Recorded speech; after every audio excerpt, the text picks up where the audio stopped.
In today's video, I'm going to show you how proxy files can speed up your workflow in Premiere Pro.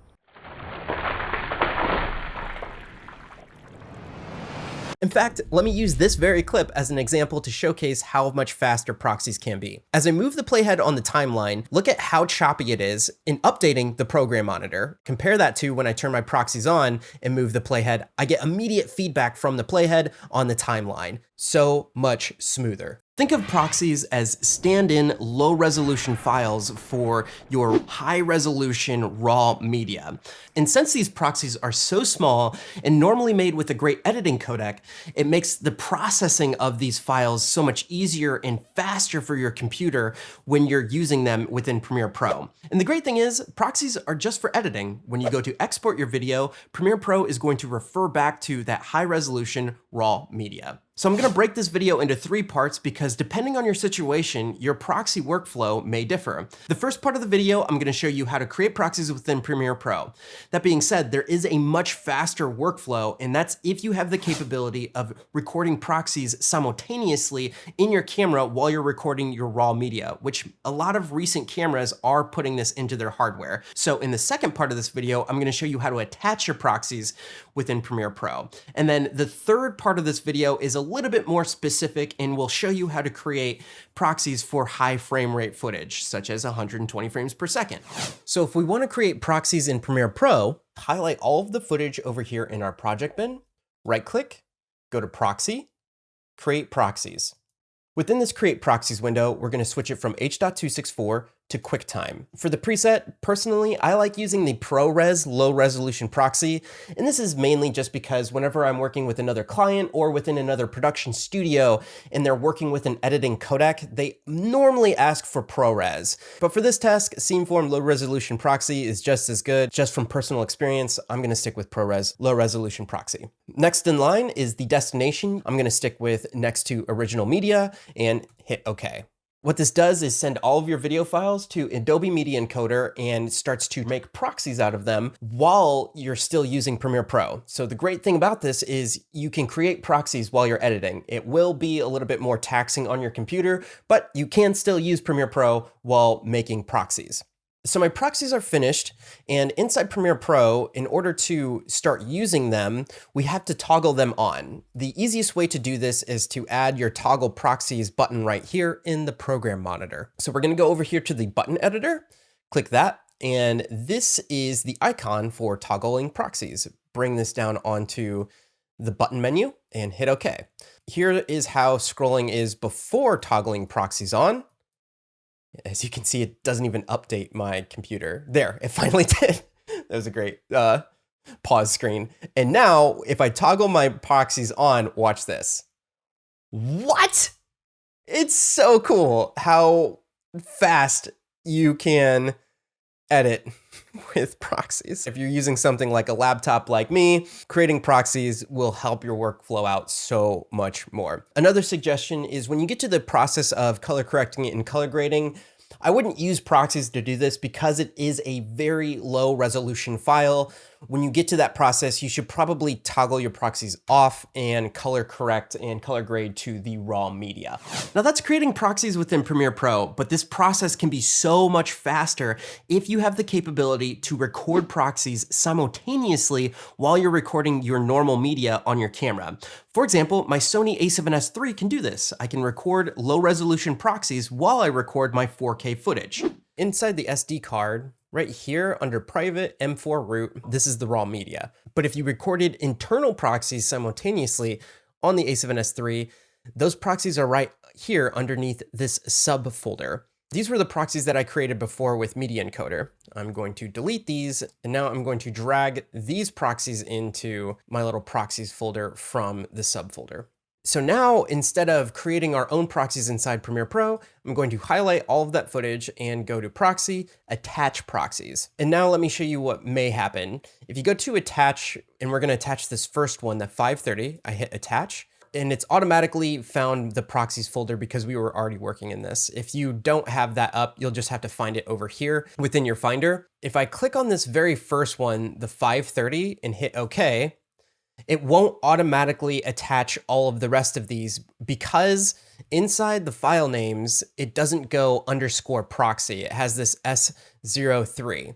And the way that you import proxies like this, so it automatically does all of them, instead of doing file name, what we want to do is by media start.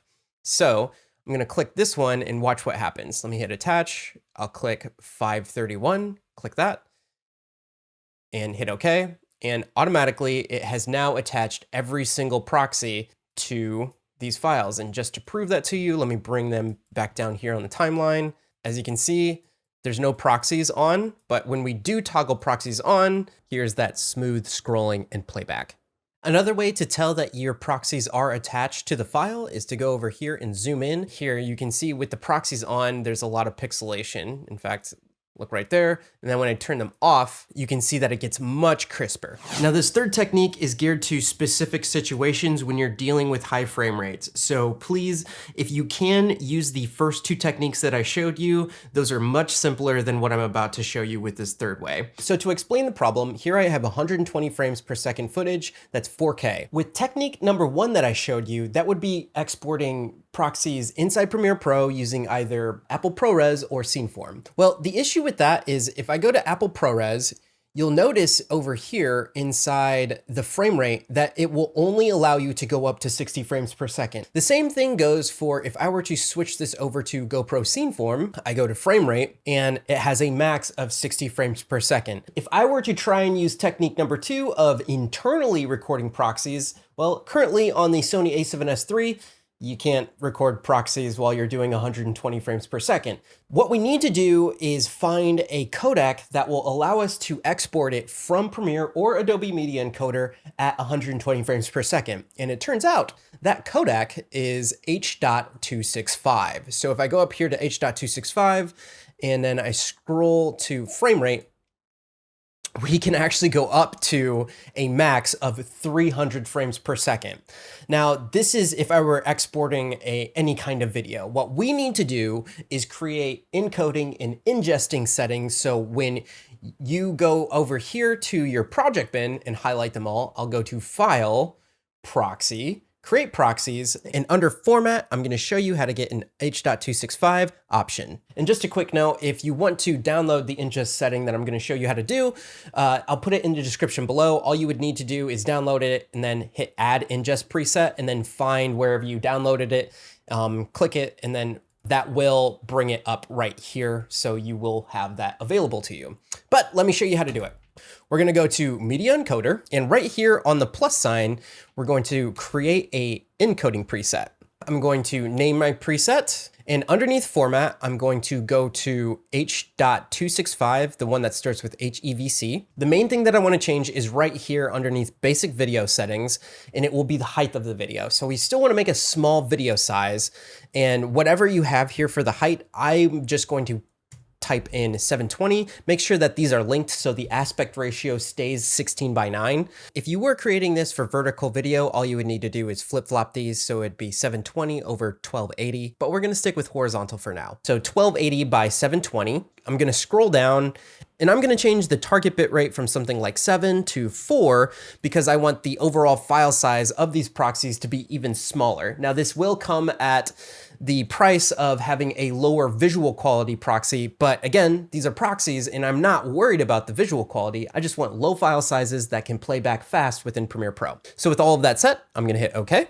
Now that we've created our encode preset, we need to go back up to this plus sign and create our ingest preset. So I'm going to click Create Ingest, and I will name this preset and then go down to Transcode Files to Destination. We do need to pick a destination, doesn't matter where, because when we're in Premiere Pro, that's where you'll set the destination. Then we'll go to Format and H.265. Automatically, it has chosen the encode 720p H.265 horizontal preset that we just created. I want to make sure that I click that and hit OK. At this point, this preset is somewhere on your computer, but in order to make it a lot easier for you to find where this preset is so you can import it into Premiere, let's export it from Media Encoder. So I'm going to right click, go to Export Preset, and I'll just save it right here on my computer. So back inside Premiere Pro, let me get all of my high frame rate footage. Right click, go to Proxy, create proxies. And now in this window, we're going to hit add ingest preset. Find wherever you put that preset on your computer, open it, and voila, there is my H.265 ingest preset that I just created. I hit OK. It will send this over to Media Encoder. And as you can see, it's 720p, 120 frames per second. After those are exported, here's my timeline of 120 frames per second footage. As you can see, if I move around my playhead, it takes forever for it to update. In fact, there, that's how long it took. And when I turn on the proxies, now we have much quicker scroll and playback. The big question here though is if I were to slow this down, since it's mainly meant for slow-mo, what will that look like? So let me right click, go to speed duration, slow this down to 20%. And if I click through, you can see that each frame is represented. Just like if I were to go through here and click through, when I have my proxies off, you can see that each frame changes. If I turn my proxies back on, I hit play, we do have that slow motion playback at 20%. Now again, this is another advanced thing for those of you that do interpreting workflow for slow motion. So if I interpret this footage to 24 frames per second, bring it onto the timeline, it won't work. It'll only play back up until this little section right here, and it will be frozen for the rest of the clip. So you don't want to interpret the footage. What you do want to do is just right click your footage, go to speed and duration, and then just slow it down to, for me, it'll be 20%, and boop. Now you have that same kind of workflow where the footage is already in slow motion on your timeline, and it will still work, as you can see here with my proxies on. If this video was helpful, don't forget to leave me a thumbs up. And if you need to know how to sync audio within Premiere Pro, I put together all the tips that I've learned over my career. That video is right here. Until next time, my name's Javier Mercedes, and I hope you are out there living a life of abundance. Bye.